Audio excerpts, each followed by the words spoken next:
মতো দুরাচারী, পাপাচারী, অত্যাচারী, কামাচারী জীবকে করুণা করবার জন্য ভগবান আসেন বাবা। কুরুক্ষেত্রের মাঠে দাঁড়িয়ে ভগবান শ্রীকৃষ্ণ অর্জুনকে বলছেন, পরিত্রাণায় সাধুনাম বিনাশায় চ দুষ্কৃতম ধর্ম সংস্থাপনার্থায় সম্ভবামি যুগে যুগে। এই তিনটে কারণের জন্য ভগবান আসেন। এ কথা আমার কথা নয়, ভগবান বলছেন অর্জুনকে আজ থেকে 5000 বছর আগে প্রায়।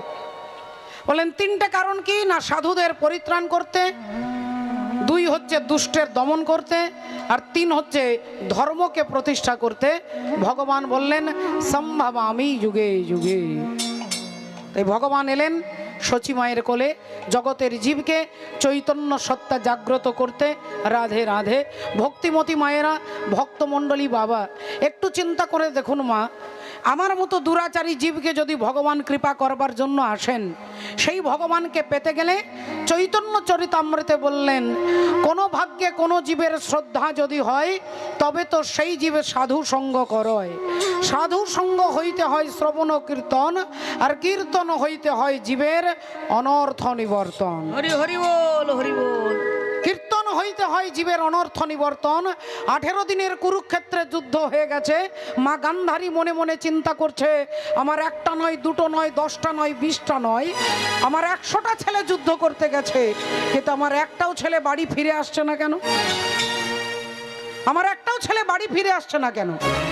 আমার ছেলেরা তো কেউ দুর্বল নয়, আমার ছেলেরা তো কেউ কাপুরুষ নয়, আমার ছেলেরা তো কেউ ভীরু নয়, তাহলে আমার ছেলেরা ফিরে আসছে না কেন? আমার ছেলেগুলো কেন?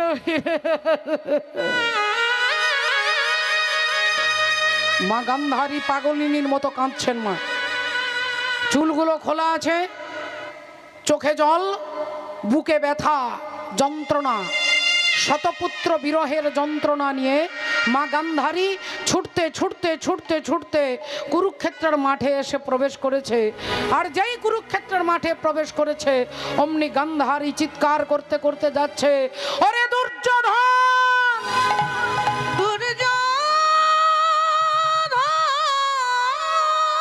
ওরে দুঃশাসন,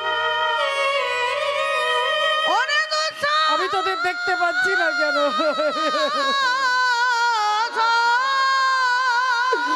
আমি তোদের দেখতে পাচ্ছি না কেন? ওরে দুর্যোধন, একবার আমাকে মা বলে ডাক, একবার আমার গলাটা জড়িয়ে ধরে মা বলে ডাক। পাগলিনীর মতো রানী গান্ধারী কাঁদছেন, আর ছুটতে ছুটতে একবার ডান দিকে, একবার বাঁ দিকে, সামনে, চতুর্দিকে ছুটছে। আর ছুটতে ছুটতে মা গান্ধারী দেখতে পেলেন তার প্রিয় পুত্র দুর্যোধন মরে পড়ে আছে। আর ওই মরা ছেলেটাকে দেখে পাগলের মতো ছুটতে ছুটতে গিয়ে দুর্যোধনের মাথাটাকে কোলের মধ্যে নিয়ে গান্ধারী বলছে, ওরে বাপ দুর্যোধন, একবার আমায় মা বলে ডাক।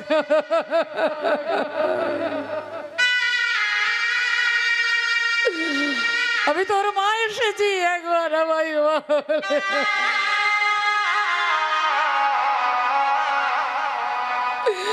আবার একবার গলাটা জড়িয়ে ধরে আমাকে মা বলে ডাক বাবা দুর্যোধন।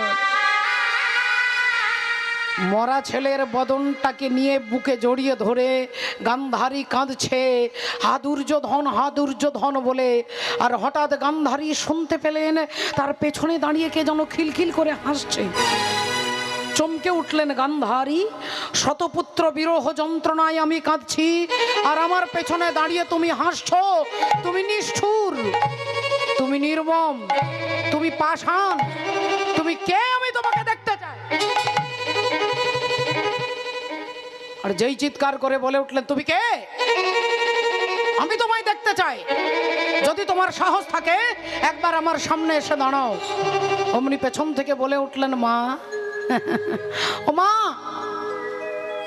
আমি তোমার সামনে আছি, আমি তোমার পেছনে আছি, আমি তোমার ডাইনে আছি, আমি তোমার বামে আছি, আমি পূরবে আছি, আমি পশ্চিমে আছি, আমি উত্তরে আছি, আমি দক্ষিণে আছি, আমি ঈশানে আছি, আমি নৈঋত্যে আছি, আমি অগ্নিতে আছি, আমি বায়ুতে আছি, আমি ঊর্ধ্বে আছি, আমি অধে আছি। তুমি যেদিকে তাকাবে আমি সেখানেই আছি মা। কিন্তু আমাকে দেখতে গেলে এরকম হ্যালোজিন জ্বেলে দিলে দেখা যাবে না, এরকম হ্যালোজিনের আলোতে আমাকে দেখা যায় না, এরকম টিউবলাইটের আলোতে আমাকে দেখা যায় না, এরকম সূর্যের আলোতে আমাকে দেখা যাবে না। আমাকে দেখতে গেলে যে আলোটার প্রয়োজন তার নাম হচ্ছে দিব্য জ্ঞান। আর সেই দিব্য জ্ঞান আমি ভিন্ন জগতে কেউ দিতে পারে না মা। তুমি আমায় দেখবে আমি কে। আর অমনি গান্ধারী তাকিয়ে দেখছে, দেখে ভগবান কৃষ্ণ দাঁড়াইয়ে আছে, ভগবান কৃষ্ণ দাঁড়ায় আছে, ভগবান কৃষ্ণ দাঁড়ায় আছে। ও যে গান্ধারীর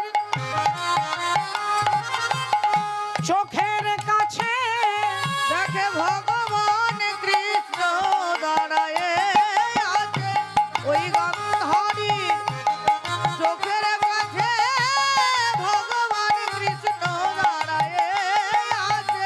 ও দেখে গান্ধারীর চোখের কাছে ভগবান কৃষ্ণ দাঁড়ায় আছে, গান্ধারীর চোখের কাছে ভগবান কৃষ্ণ দাঁড়ায় আছে, গান্ধারীর চোখের কাছে ভগবান কৃষ্ণ দাঁড়ায় আছে। আর যেই ভগবানকে গান্ধারী দেখেছে অমনি এই আঙুলটা তুলে বলে উঠলো, তুমি সেই কৃষ্ণ, তুমি সেই কৃষ্ণ যে আমাকে মা বলে ডাকবার মতো কাউকে রাখলে না, তুমি সেই কৃষ্ণ।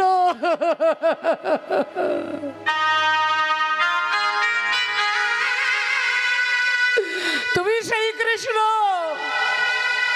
যে আমার বংশে বাতি দিতে কাউকে রাখলে না, তুমি সেই কৃষ্ণ যে আমার বংশকে ধ্বংস করে দিয়েছো। তাই শোনো কৃষ্ণ, আজ চারিদিকে কেউ নেই, শুধু তুমি আর আমি। নিস্তব্ধ নিঝুম রাত্রি, শৃগাল কুকুর চিৎকার করছে, মরা মাংসগুলো ছিঁড়ে ছিঁড়ে খাচ্ছে, একটা পচা দুর্গন্ধ চারিদিকে। এমতো আবহাওয়ায় গান্ধারী বলে উঠলেন, তুমি যেমন আমার বংশে বাতি দিতে কাউকে রাখলে না, কৃষ্ণ রে, আজ এই কুরুক্ষেত্রের মাঠে দাঁড়িয়ে সন্তানহারা জননী গান্ধারী, আজ আমি দিলাম তোমায় অভিশাপ। তুমি যেমন আমার বংশে বাতি দিতে কাউকে রাখলে না, একদিন আমার মতো তোমারও বংশ ধ্বংস হয়ে যাবে। এ কথা যেই বলেছেন ভগবান একটু মিষ্টি হেসে বললেন, মা তোমার দেওয়া অভিশাপ আমি মাথায় তুলে নিলাম। হরি হরি বল। আমি তোমার দেওয়া অভিশাপ মাথায় তুলে নিলাম। আমি কথা দিচ্ছি মা গান্ধারী, একদিন আমার বংশ ধ্বংস হয়ে যাবে।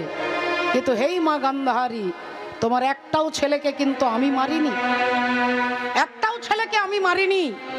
তুমি ভুলে গেছো মা, আজ থেকে 18 দিন আগের কথা, যেদিন কুরুক্ষেত্রের যুদ্ধ শুরু হবে, সেদিন দুর্যোধন তোমাকে প্রণাম করতে গিয়েছিল। আর দুর্যোধন তোমার পায়ে হাত দিয়ে বলল, মা তুমি আমাকে আশীর্বাদ করো, এই কুরুক্ষেত্রের যুদ্ধে যেন আমরা জয়লাভ করি।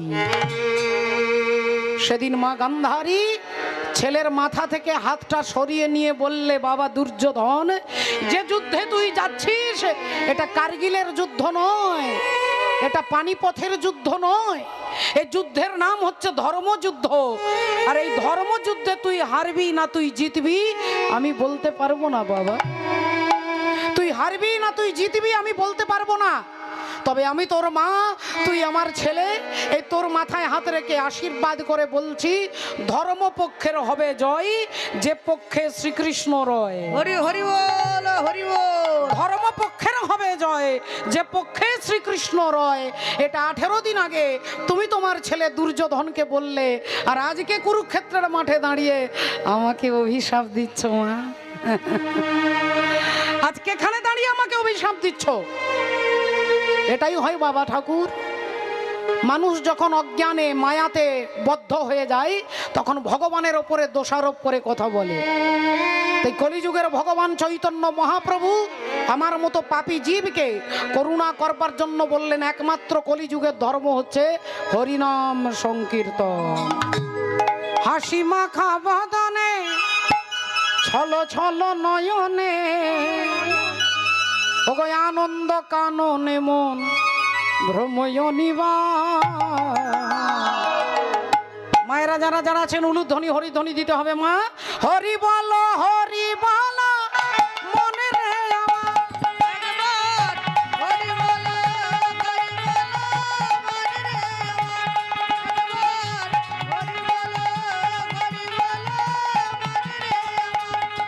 একবার হরি বলো হরি বলো মনে রে আমার। হাসি মাখা বদনে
রাত্রি দিনে ওই দেখো শ্মশানে, ওই দেখো শ্মশানে শিবরাত্রি দিনে উড়িতেছে মানুষের কত অহংকার।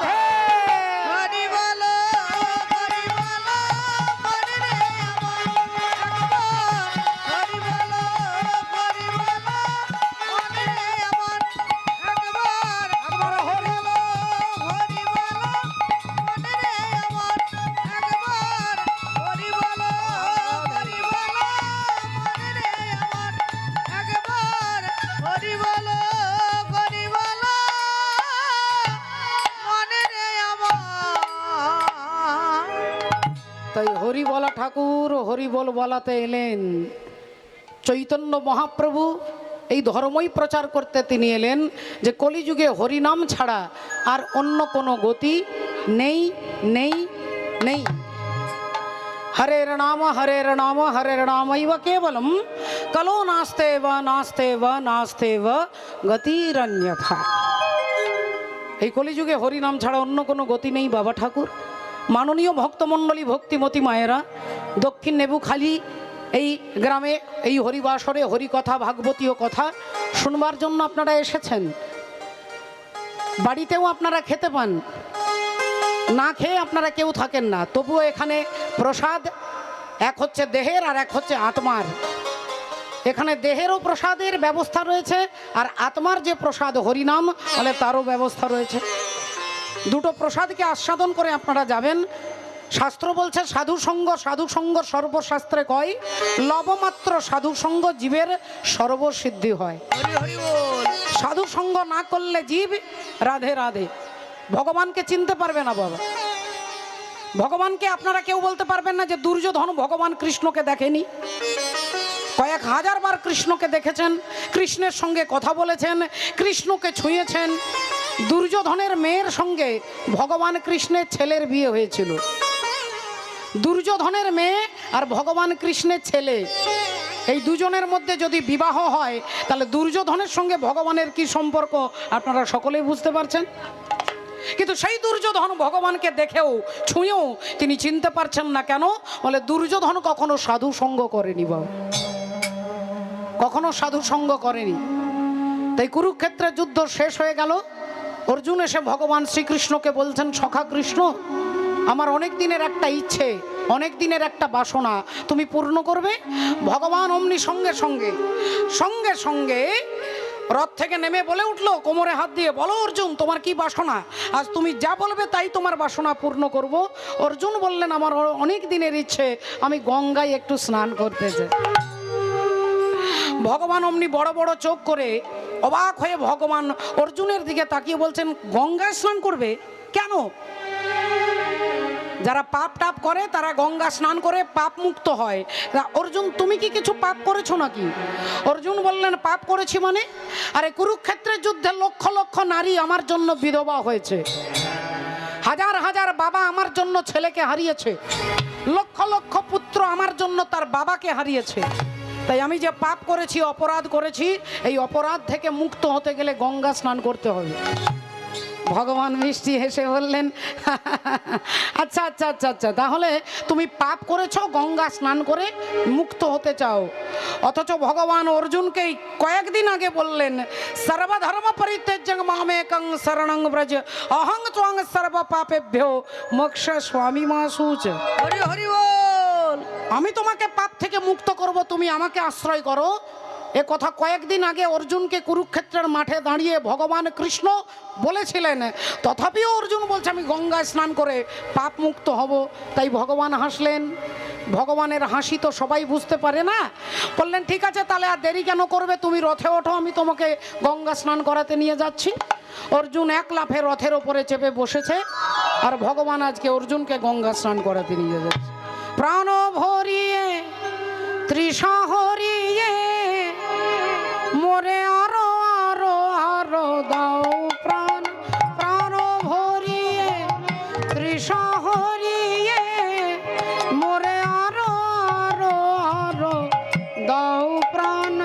তব ভুবনে তব ভবনে মোরে আরো আরো আরো দাও স্থান, মোরে আরো আরো আরো দাও প্রাণ। প্রাণ হরিয়ে তৃষা হরিয়ে মোরে আরো আরো আরো দাও প্রাণ। প্রাণ ভরিয়ে তৃষা হরিয়ে মোরে আরো আরো আরো দাও প্রাণ। আরো আলো আরো আলো এই নয়নে প্রভু ঢালো, সুরে সুরে বাসিপুরে মোরে আরো আরো আরো দাও স্থান, মোরে আরো আরো আরো দাও প্রাণ। প্রাণ ভরিয়ে তৃষা হরিয়ে মোরে আরো আরো আরো দাও প্রাণ। প্রাণ ভরিয়ে তৃষা হরিয়ে মোরে আরো আরো আরো দাও প্রাণ। আরে আরে আরে আরে আরে দাঁড়াও দাঁড়াও দাঁড়াও কৃষ্ণ, রথটা দাঁড় করাও। ভগবান রথ দাঁড় করিয়েছে। অর্জুন এক লাফে রথ থেকে নেমে বলছে, কৃষ্ণ তুমি আমার জন্য এখানে অপেক্ষা করো, আমি এক্ষুনি গঙ্গায় 3টে ডুব দিয়ে আবার বাড়ি ফিরে যাব। কেমন? আমার জন্য এই রথের ওপরে অপেক্ষা করো। ভগবান রথের ওপরে বসে আছে। অর্জুন এক লাফে রথ থেকে নেমে ছুটতে ছুটতে যাচ্ছে। আর ছুটতে ছুটতে ছুটতে ছুটতে যেই গঙ্গার তীরে এসে অর্জুন দাঁড়িয়েছেন, অমনি অর্জুন চমকে উঠলেন। এ কি দেখলেন? যে ঘাটে স্নান করতে নামবে সেই ঘাটেই একটা মরা ভেসে যাচ্ছে বল। আর ওই মরাটাকে দেখে অর্জুনের প্রচন্ড ঘৃণা হলো। ছি ছি ছি ছি ছি ছি, আমি যে ঘাটে স্নান করব সেই ঘাটেই মরা ভেসে যাচ্ছে। তাহলে এক কাজ করি, মরাটা ভেসে যাক, তারপরে স্নান করব। ততক্ষণ আমি উল্টো দিকে মুখটা ঘুরিয়ে নিই। অর্জুন উল্টো দিকে মুখ ঘুরিয়ে দাঁড়িয়ে আছে আর মরাটা জলে ভেসে যাচ্ছে। এমন সময় ভগবান তিনি কোনো কাজ নিজের হাতে করে না বাবা, সব রিমোটে কাজ হয়ে যায় আর কি। ভগবানও দুটো সিগাল পাঠিয়ে দিল, একটা ছোট একটা বড়। ছোট্ট সিগালটা তার দাদাকে বলছে, দাদা আজ 3 দিন হয়ে গেল দাদা, কোথাও খাবার পাচ্ছি না। ও দাদা দেখো না কোথাও কোনো খাবার পাওয়া যায় কি না। দাদা বলল, ভাই তোরও খিদে পেয়েছে আমারও পেয়েছে, কি করি বলতো, আজ 3 দিন কপালে কোনো খাবার জুটছে না। এই বলতে গিয়েই দাদা দেখতে পেয়েছে গঙ্গার জলে মরাটা ভেসে যাচ্ছে। অমনি দাদা লাফিয়ে উঠেছে, ভাই ওই দেখ গঙ্গার জলে মরা ভেসে যাচ্ছে। আর ওই মরাটাকে দেখে দুটো সিগাল দাঁত দিয়ে মরাটাকে কামড়ে একবারে টেনে পাড়ে তুলেছে। আর মরাটাকে টেনে পাড়ে তুলেছে, আর যেই মরাটা তুলেছে অমনি ছোট সিগালটা খাবার জন্য মরাটাকে খাবে বলে মুখটা বাড়িয়েছে। আর অর্জুন ভাবলেন, এই ঘাটে দাঁড়িয়ে আমার সময় নষ্ট করা যাবে না, আমি এই ঘাটে স্নান করব না, অন্য ঘাটে যাব। অন্য ঘাটে যাবার জন্য অর্জুন পাটা বাড়িয়েছে। এখন এমন সময় ভক্তিমতী মায়েরা যেই ছোট সিগালটা খাবে বলে মুখটা বাড়িয়েছে অমনি বড় সিগালটা তার ভাইকে বলছে, ভাই একটু দাঁড়িয়ে যা। আর যেই বলেছে দাঁড়িয়ে যা, ভাই বলল, দাদা আগে খাওয়া দাওয়া সেরে নি তারপরে কথা বলবো। দাদা বলল, ভাই দাঁড়া, তুইও খাবি আমিও খাবো, খাবার যখন পেয়েছি পেট ভরে খাবো, কিন্তু খাবার আগে এই মরাটা একটু পরীক্ষা করে নেব, এই মরা খাওয়া যাবে কি না। তা নাও দাদা, কি পরীক্ষা করবে, তাড়াতাড়ি করো, আমি আর থাকতে পারছি না। দাদা 3টে জায়গার গন্ধ নিয়েছে বাবা, কানে, মুখে আর এই বুকে। এই কান, মুখ আর বুক, এই 3টে জায়গার গন্ধ নিয়ে দাদা তার ভাইকে বলছে, ভাই এই মরা খাওয়া যাবে না। দাদা বলল, খাওয়া যাবে না। ভাই বলল, কেন দাদা, আমরা তো সারা জীবন মরাই খাই, এই মরা খাওয়া যাবে না কেন? দাদা বললেন, ওরে এর কানে গন্ধ নিয়ে দেখলাম এই লোকটার মৃত্যু পর্যন্ত গুরু দীক্ষা হয়নি। আর তুই তো জানিস, যতদিন জীবের গুরুকরণ নাহি হয়, পশু বলি সেই প্রাণীকে জানিবে নিশ্চয়। হরি হরি বল। বললেন, দাদা তা কানে গন্ধ নিয়ে যখন বুঝলে গুরু দীক্ষা হয়নি, তখন মুখে গন্ধ নিতে গেলে কেন? কানে গন্ধ নিয়েই তো চলে যেতে পারতাম, মুখে গন্ধ নেবার কি দরকার ছিল? দাদা বলছে, ভাবলাম লোকটা দীক্ষা নেওয়ার সময় পাইনি, প্রচণ্ড বিজি ব্যস্ত, তাই ভাবলাম মুখে গন্ধ নিয়ে দেখি 24 ঘন্টার মধ্যে নিশ্চয়ই একবার নিতাই গৌর ব্রহ্মানন্দে হরি হরি হরি বল, হরি হরি বল। 24 ঘন্টার মধ্যে নিশ্চয়ই একবার হরিনাম বলবে, কিন্তু এ বেটার মুখে গন্ধ নিয়ে দেখলাম সারা জীবনে হরিনাম বলে না, তবে মরবার আগে বাজারে দাঁড়িয়ে যে দোকানে তিরঙ্গা খেয়েছে সে গন্ধ এখনো বেরোচ্ছে। বললো, দাদা গো তাহলে এর বুকে গন্ধ নিলে কেন? না, বুকের মধ্যে গন্ধ নিয়ে দেখলাম যে কোনোদিন কোনো সাধুকে জড়িয়ে ধরে আলিঙ্গন করে নাই ভাই, তাই একে তুইও খাবি না আমিও খাবো না, চল পালিয়ে চল। মরাটাকে ফেলে দিয়ে দুটো সিগালে চলে যাচ্ছে। আর এমন সময় ওই বড় সিগালটা মরাটাকে একটা লাথি মেরে দিয়ে চলে যাচ্ছে। অমনি ছোট সিগাল বলল, দাদা তুমি ওকে লাথি মারলে কেন? বড় সিগাল বললেন, এই পাপী, ওই দুরাচারী, এ পাপী, তাই একে লাথি মেরেছি। ছোট সিগাল বললেন, না দাদা মিথ্যে কথা বলবে না, একবারে মিথ্যে কথা বলবে না, এ পাপী বলে তুমি একে লাথি মারোনি, এ মরে গেছে বলে তুমি লাথি মারতে পেরেছো। হরি হরি বল। এ যদি বেঁচে থাকতো তুমি লাথি মারতে পারতে? দাদা বলছে, হ্যাঁ পারতাম। ছোট সিগাল বলছে, তাহলে এক্ষুনি তোমাকে একটা জ্যান্ত পাপী দেখাচ্ছি যে এর থেকে আরো ভয়ঙ্কর পাপী। অমনি বললো, দেখা দেখা কোথায় সেই জ্যান্ত পাপী? আর অমনি ছোট সিগাল মুখটা তুলে দেখাচ্ছে, ওই যে ভদ্রলোক উল্টো দিকে মুখ ঘুরিয়ে দাঁড়িয়ে আছেন, ওই ভদ্রলোক হচ্ছে এর থেকে আরো ভয়ঙ্কর পাপী। যেই এ কথা বলেছে দাদা চিৎকার করে উঠেছে, চুপ! সর্বনাশ, তুইও মরবি আর আমাদেরকেও মারবি, তুই নিজেও মরবি আর আমাকেও মারবি, শীঘ্রই এখান থেকে পালা, এখান থেকে শীঘ্রই পালা, নইলে তুইও মরবি আমরাও মরবো, পালা এখান থেকে। ছোট সিগাল বলল, কেন দাদা এত ভয় পাচ্ছ কেন? দাদা বললেন, তুই কাকে জ্যান্ত পাপী বলেছিস? তুই ওই ভদ্রলোককে চিনিস? ভাই বললে, হ্যাঁ চিনি। দাদা বললেন, না তুই চিনিস না, তুই যদি চিনতিস তাহলে এ কথা বলতে পারতিস না। ছোট শ্রীগাল বলল, দাদা গো, আমি ওই ভদ্রলোককে চিনি না। ওই ভদ্রলোক যে খানদানে জন্মগ্রহণ করেছে আমি তাদের সবাইকে চিনি। হরি হরি বল। ওই ভদ্রলোক যে বংশে জন্মগ্রহণ করেছে সেই বংশের নাম চন্দ্রবংশ। আর চন্দ্রবংশের প্রথম পুরুষ হচ্ছে পরমাত্মা ভগবান শ্রী বিষ্ণু। বিষ্ণুর নাভি থেকে সৃষ্টি হলো ব্রহ্মা। ব্রহ্মার পুত্র অত্রি, অত্রির পুত্র সোম, সোমের পুত্র বুধ, বুধের পুত্র পুরুরুবা, পুরুরুবার পুত্র আয়ুষ, আয়ুষের পুত্র নহুষ, নহুষের পুত্র যজাতি, যজাতির পুত্র যদু, যদুর পুত্র পুরু, পুরুর পুত্র জন্মেঞ্জয়, জন্মেঞ্জয় পুত্র প্রচিষ্ঠান, প্রচিষ্ঠানের পুত্র মনুষ্য, মনুষ্যের পুত্র চারুপদ, চারুপদের পুত্র শুদ্ধু, শুদ্ধুর পুত্র বহুগব, বহুগবের পুত্র সংজাতি, সংজাতির পুত্র অসংজাতি, অসংজাতির পুত্র রুদ্রাস, রুদ্রাসের পুত্র ঋতেশু, ঋতেশুর পুত্র রস্তিনাভ, রস্তিনাভের পুত্র রেভি, রেভির পুত্র দুষ্মন্ত, দুষ্মন্তের পুত্র ভরত, ভরতের পুত্র ইক্ষু, ইক্ষুর পুত্র সংবরণ, সংবরণের পুত্র সুধনু, সুধনুর পুত্র সুহত্র, সুহত্রের পুত্র চবন, চবনের পুত্র কৃতি, কৃতির পুত্র উপরিচর বসু, উপরিচর বসুর পুত্র জরাসন্ধ, জরাসন্ধের পুত্র সহদেব, সহদেবের পুত্র সোমাপি, সোমাপির পুত্র কুকু, কুকুর পুত্র জন্নু, জন্নুর পুত্র সুরত, সুরতের পুত্র বিদুরথ, বিদুরথের পুত্র রাধিক, রাধিকের পুত্র অযুতায়ু, অযুতায়ুর পুত্র অক্রধন, অক্রধনের পুত্র দেবতিথি, দেবতিথির পুত্র ঋক, ঋকের পুত্র দিলীপ, দিলীপের পুত্র প্রতীপ, প্রতীপের পুত্র শান্তনু, শান্তনুর পুত্র বিচিত্র বীর্য, বিচিত্র বীর্যের পুত্র পাণ্ডু, পাণ্ডুর পুত্র হচ্ছে জ্যান্ত পাপী যার নাম হলো অর্জুন। হরি হরি বল। আর যেই বলেছে অর্জুন অমনি অর্জুন গদাটা তুলেছে।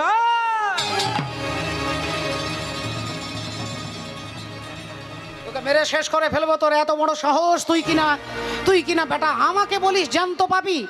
হ্যাঁ, আমি তৃতীয় পাণ্ডব অর্জুন, আর তুই কিনা আমাকে বলিস জ্যান্ত পাপী? ছোট শ্রীগাল অমনি সামনে এসে দাঁড়িয়ে বলছে, অর্জুন ঠাকুর, অর্জুন ঠাকুর, আপনি আমাকে মারবেন তো মারুন না, কিন্তু আমাকে মারতে গেলে আমার 3টে প্রশ্নের উত্তর আপনাকে দিতে হবে। অর্জুন বলল, বল তোর 3টে প্রশ্ন, তাড়াতাড়ি বল, তারপর তোকে আমি এক্ষুনি মারবো। বল তোর 3টে প্রশ্ন। শ্রীগাল বললেন, আমার প্রথম প্রশ্ন, আপনি এখানে কেন এসেছেন? অর্জুন বললেন, ওরে মূর্খ শ্রীগাল, আমি এখানে গঙ্গা স্নান করতে এসেছি, এটাও জানিস না? শ্রীগাল বললেন, আমার 2 নম্বর প্রশ্ন, গঙ্গায় স্নান করলে কি হয় গো? ওরে মূর্খ, ওরে মূঢ়, তুই কি করে জানবি যে গঙ্গায় স্নান করলে দেহটা পবিত্র হয়? শ্রীগাল বললেন, আমার 3 নম্বর প্রশ্ন, যে জলে স্নান করলে দেহটা নির্মল হয়, পবিত্র হয়, বলতে পারেন অর্জুন ঠাকুর এই গঙ্গার সৃষ্টি কোথা থেকে হয়? অর্জুন অমনি বলে উঠলেন, তোকে আর কি বলি বলতো? তুই মূর্খ, তুই মূঢ়, তুই অজ্ঞানী, তুই নীচ, তুই পশু। তুই কি করে জানবি যে এই গঙ্গার সৃষ্টি গোবিন্দের চরণ থেকে হয়? ভগবান শ্রী হরির চরণ থেকে গঙ্গার সৃষ্টি। শ্রীগাল বললেন, অর্জুন ঠাকুর কিছু মনে করবেন না, আপনি আমাকে কম পক্ষে 10 বার মূর্খ বলেছেন, কিন্তু আপনার উত্তর শুনে মনে হলো আমার থেকে আপনি ডবল মূর্খ। আমার থেকে আপনি ডবল মূর্খ। বলে কেন? না আপনি জানেন যে গোবিন্দের চরণ থেকে গঙ্গার সৃষ্টি, তাহলে আপনি কত বড় জ্ঞান পাপী।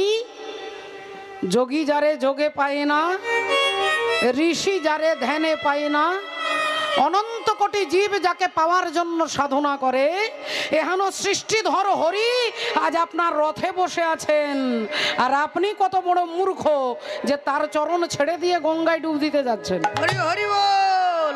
ভগবানের চরণ ছেড়ে যে গঙ্গায় ডুব দিতে যায় তার সমান মূর্খ স্বর্গমর্ত পাতালে নাই। আপনার অনেক দেরি হয়ে গেছে অর্জুন ঠাকুর, আপনি আমাকে মারুন। আরো বেদনা, আরো বেদনা প্রভু দাও মোরে, আরো চেতনা দাও ঘুচায়ে, বাধা টুটায়ে, মোরে করো ত্রাণ, মোরে করো ত্রাণ।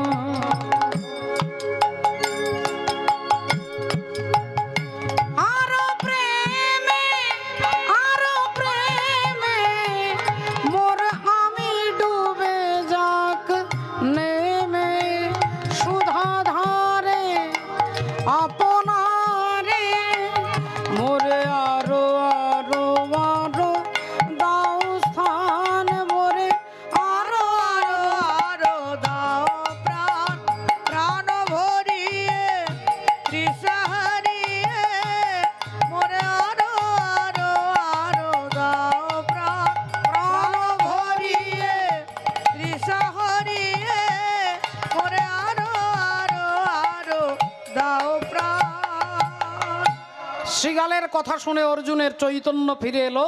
তিনি গিয়ে ভগবান কৃষ্ণের পায়ে ধরেছে। গঙ্গায় স্নান করলেন না, গোবিন্দের চরণ জড়িয়ে ধরলেন। আর অমনি ভগবান প্রশ্ন করলো, অর্জুন এখনো স্নান করনি? এখনো গঙ্গায় গিয়ে স্নান করনি? অর্জুন ভগবানের দিকে তাকিয়ে বলছে, আচ্ছা তাহলে এতক্ষণ পরে বুঝলাম সব তোমারই ষড়যন্ত্র, সব তোমার ষড়যন্ত্র। তুমি দুটো শৃগাল পাঠিয়েছো আমাকে চেতনা দেবার জন্য, তুমি দুটো শৃগাল পাঠিয়েছো আমাকে চৈতন্য প্রদান করতে। তাই শৃগাল, কুকুর, পশু পাখি, কীট পতঙ্গ যেখান থেকে শিক্ষা হবে সেখান থেকে তিনি হবেন আপনার গুরু বাবা চৈতন্য ভগবান।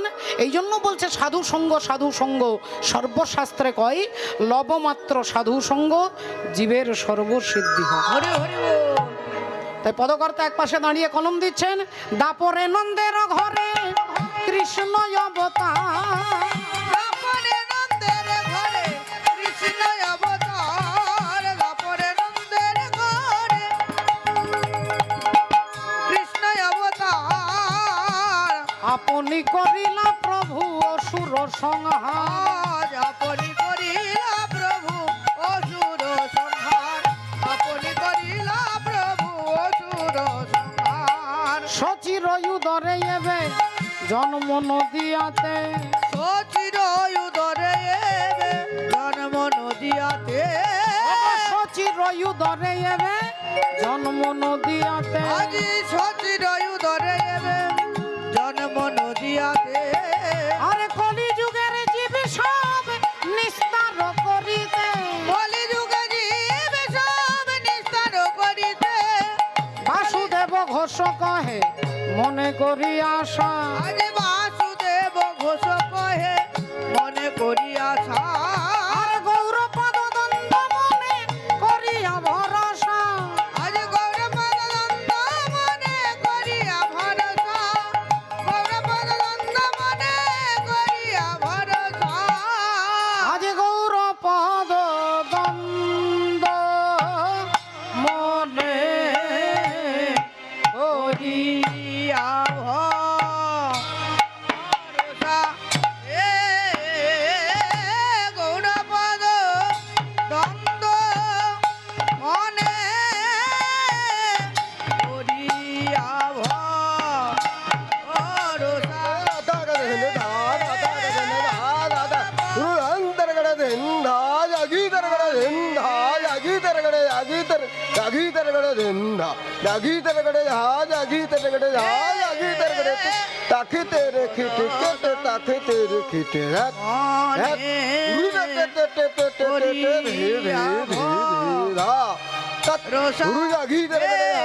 ভরসা, হে গৌরপদ মনে করিয়া ভরসা,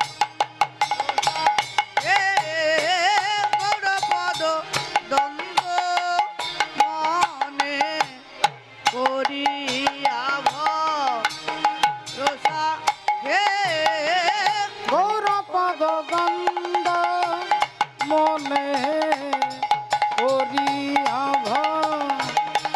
ভরসা, হে গৌরপদ দ্বন্দ্ব মনে করিয়া ভরসা, হে গৌরপদ দ্বন্দ্ব মনে করিয়া ভরসা, হে গৌরপদ দ্বন্দ্ব মনে করিয়া ভরসা, হে গৌরপদ দ্বন্দ্ব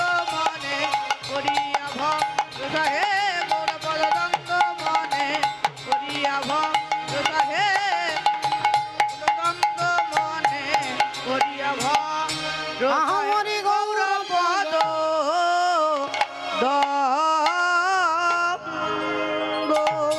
জয় জয় জগৎগুরু, তুমি বাঞ্ছা কল্পতরু, সিক্ত কর তপ্ত মরু করুণা তোমার, তুমি মাতা তুমি পিতা তুমি জগতের ত্রাতা, কেহ নাই তোমা ভিন্ন আর তোম ভিন্ন